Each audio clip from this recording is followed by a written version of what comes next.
So I thought I'd do a pep talk for all school staff who are starting back after the Easter break tomorrow. Some of us are already back. I know we've already had our first week back.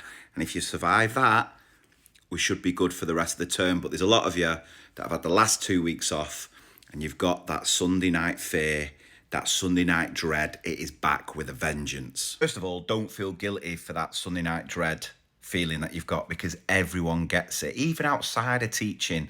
Anyone who's had a bit of a break, some time off, when they're about to go back to their job, they have the same sort of feelings. So understand, you aren't alone. Everyone's feeling the same. And with teaching, we know it's so full on, so consuming. And with the Easter holidays, the 2 weeks at the Easter break, I think it's different from the Christmas break. With the Christmas holidays, things are so full on, you're here, there, and everywhere. Whereas with Easter, it feels there's more opportunity for you to really switch off. Unless obviously you're a parent and you've had to spend the last 2 weeks with your own children, in which case you're probably counting the days. You've been looking forward to getting back into work.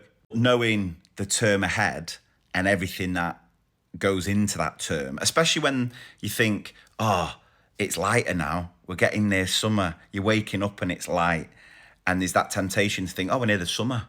And then the realization hits, no, we're not. No, we are not. We are still 14 weeks. That's 101 days, about 3 hours, 33 minutes until we actually finish for summer. We do get tricked with the sun all of a sudden appearing and it being light in the morning, that we think, oh, we've nearly made it. I mean, you are 2/3 of the way through, by the way. So let's not talk that down. You're nearly there, but we're not quite. And again, with the summer term, it's so full on. There's a lot of things going, but I'm telling you, you've got this. Sometimes you just need a little reminder that you will never really appreciate the true impact you have as a teacher. And if you want a little way of seeing that, tomorrow morning when your class walk in, just have a look on their faces and see how many of those students in your class, their face lights up when they see you, because they have been literally counting down the days to be back in your company. You may be one of the only people, maybe the only person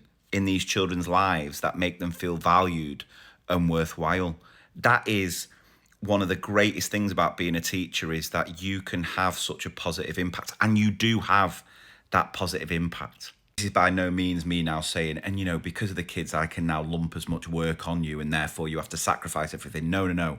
You have to prioritize yourself this term. You are the most important resource in the classroom. And again, sometimes you need to be reminded of that. So try and keep workload in check. I know it's hard, it's easier said than done, but ultimately find time to switch off. Don't wait until the next half term. Have other things going on in your life outside of teaching, because if you can spend an evening focusing on something outside of your job, you will be a better teacher. And sometimes we don't do that because of this teacher martyrism, this idea that to be a good teacher, you have to sacrifice your own health and well-being. No.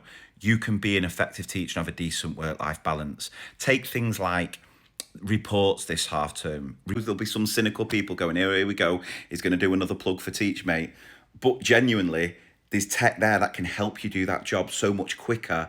And actually, I've had a few messages this week from teachers who have got their reports done through Teachmate, saying not only has it saved them loads of time, but it's actually written the most personalised set of reports they've ever written. You as the teacher still needs to do the thinking, the AI just then does the doing.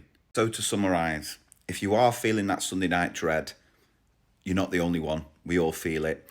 And the fact that you are going to put so much into the job shows how committed, how dedicated you are. So don't feel guilty about that. Let this video be a reminder of how much of an impact you have that you probably never truly appreciate, but you do. You make a difference every single day.